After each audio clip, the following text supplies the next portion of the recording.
Chapter 4. A Shot in the Leg. Granger sat alone, ignoring the Monday morning office noises filtering through the closed door and the Monday morning street noises filtering through the open window. The weekend sunshine had disappeared into San Francisco's more typical gray morning fog. Anita Looper had arrested James Tobin yesterday for the murder of Zachary Barnes. The 10 o'clock news on KTVU had featured her beaming her wolf grin into the camera and saying, "He told me he shot himself in the leg. Anybody crazy enough to do that? Well, I just had to take him downtown." KTVU may have been the first on the scene, but the line was picked up and rebroadcast on every TV and radio station in the city. It had bounced up from the front page of Granger's San Francisco Chronicle that morning and assaulted him twice on the car radio on his way into work. Cynthia Charleston, Tobin's newly hired attorney, had a field day with the line. She too covered the airwaves and the newsprint this summer morning. Smart, attractive, glossy, expensive, and totally ruthless, Granger had butted heads with her before and respected her professionalism while privately wondering if the woman ever relaxed.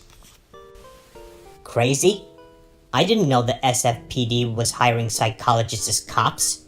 Charleston had told the press. But their charges have about as much merit as their psychology. Charleston had jumped the gun, though. Tobin had been arrested, but not yet charged. That was Granger's task this fine San Francisco morning. It was not a choice he'd be allowed to make by himself. There were times, he thought, when the idea of private practice seemed really appealing. Granger leaned forward and pushed a button on his tape deck. Once again, his small office filled with the voices of James Tobin and Anita Looper, and behind them, the bustle of FF General's emergency room. Granger listened intently, leaned back, and closed his eyes. The paintings. My paintings. They were stolen from the gallery in February. What's that have to do with it? Like I said, Zach had a scheme going with the insurance. He was trying to frame me up on it, but I wouldn't go along. That's why he called the meeting this morning. I am telling you that Zach brought the gun. Zach tried to kill me right there in the gallery. That man had a lot of people fooled. Tobin sounded urgent, innocent, appalled, like someone who had just discovered that his old friend was a liar. Granger didn't trust him for a moment. Wait. I got some confusion here. Miss Barnes says that she saw you in the alleyway just a few minutes before she got back inside. That you ran in the back door. No, she's mistaken. She says that she saw you very clearly. That's not true. I was lying on the floor, bleeding, when she came in the gallery. That's the way it happened. She says she saw you outside the gallery with a crowbar in your hand. A crowbar? What would I be doing with a crowbar? You tell me. I noticed some jimmy marks on the back door. Those happened months ago. The break-in I was telling you about, when my paintings were stolen. How about the cash box? The cash box. Granger put the tape on pause while he flipped through the file and pulled out a large photograph of the gallery. He found the cash box and, with his finger, traced an aimless path from it to Barnes's body and back again, as his other hand pushed the play button again. It was on the floor, upside down, next to Zach's body. How'd it get there? It must have happened during our struggle. Earlier, you told me it was kept in the drawer. How did it get on the ground? I don't know. I don't remember seeing it there. Looks like somebody was trying to stage a break-in.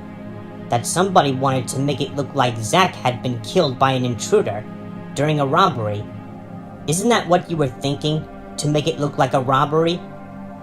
Granger stopped the tape, backed it up, and listened again. Something in Looper's voice bothered him, something beyond her normal abrasiveness. He frowned and listened a third time, but he couldn't put his finger on it. not precisely. It nagged at him, and he pushed it toward the back of his mind where his subconscious could question and poke at it and, with luck, solve this minor puzzle. He sat back to listen to the rest of the tape. No. That's nice to hear. But it's easy to think, just looking things over, that maybe you were caught in your own scheme. You had just killed Zach. You were getting ready to leave. Then maybe the dead man's wife shows up in the alley, and you run back inside. I was never in that alley. Let me explain something. At the crime scene, one of my people put some plastic bags over the hands of the victim. One bag for each hand. If I'm right, Officer Zuckerman did the same thing to you, just before they took you off in the ambulance. Yeah. Do you know what those bags are for? Fingerprints? No. There's a chemical inside. Detects gunshot residue. If Barnes fired a gun this morning, if he pulled the trigger, there will be residue on his hands. For a moment, Granger heard only the background ER noises, then a small sound that might, perhaps, have been a sob. There was a pause, filled with the distant sounds of an ambulance siren and someone shouting incoherently. Then Tobin's voice said urgently, I lied. What I told you before wasn't true. I mean, not all of it. I was so scared. I didn't think that anyone would believe me. Well, tell me what really happened, and I don't want any crap this time. Zach and I were having problems in our business. But I didn't realize that he was so desperate. He did bring a gun to our meeting, just like I said. And he pointed it at me, just like I said. And shot you in the leg? No. No, Zach didn't shoot me. The first shot was the one that killed him. You see, he came at me, and I was able to get the gun, and it went off. That's the total truth. I see.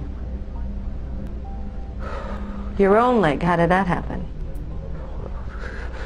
With everything that's been happening lately, I didn't think that anyone would believe that Zach would attack me. So I don't know, I panicked, I guess. I wanted it to make it look like it was self-defense. So I shot myself in the leg. You shot your own self in the leg? Listen, Mr. Yes, Tobin. I admit it. It sounds insane, I know, but I pulled the barrel close and I just shot so it would graze. I mean, who else, for God's sake, could have pulled the trigger? You'll see that I'm telling you the truth.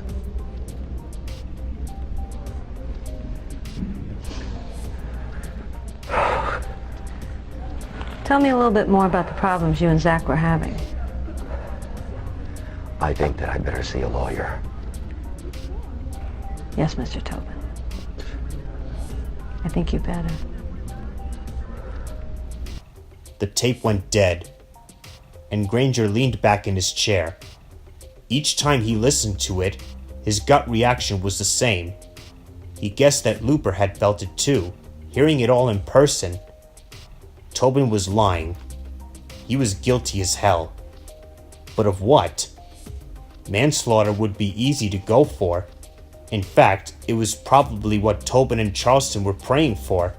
Heat of the moment, self-defense, all that. Tobin would be out in record time and more famous than ever.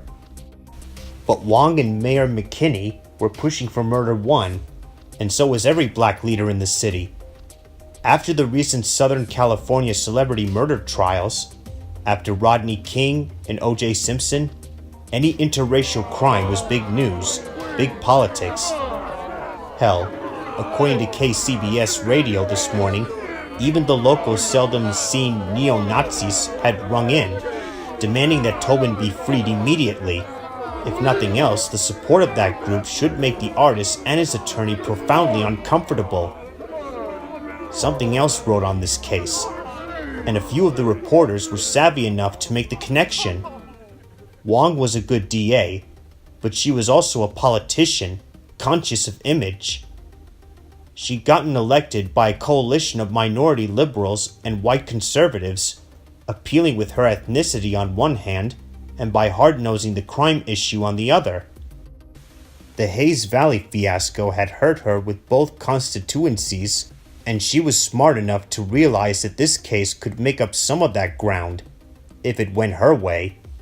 And Granger was smart enough to realize that if he lost this case, Wong would save her political hide by sacrificing his. After all, he might be one of the city's leading prosecutors, but in the long run, he was just a flunky, an expendable cog in San Francisco's political wheel. In the meantime, Mayor McKinney had put Yvonne Barnes, his press secretary, on compassionate leave, an unrequested leave. If cafeteria gossip was accurate, and it usually was, this might be very embarrassing for the mayor, committed as he was to being tough on crime in this, one of the country's most liberal cities. Even Yvonne Barnes, adroit as she was at deflecting unwanted questions, had to toe a few of his lines in the recent past. She was on record, for example, as disapproving of affirmative action, and her background revealed nothing about her opinion of such political hot potatoes as abortion or family values. Cafeteria gossip portrayed Mrs. Barnes as very cool, very tough, and very ambitious. Granger tried to put politics aside and concentrate on the evidence. Hard facts, hard conclusions would make his case. He had to prove the charges beyond a reasonable doubt, while Tobin and Charleston had only to evoke that shadow, had only to create in the mind of one juror a small, niggling feeling of uncertainty. And what really did the prosecution have?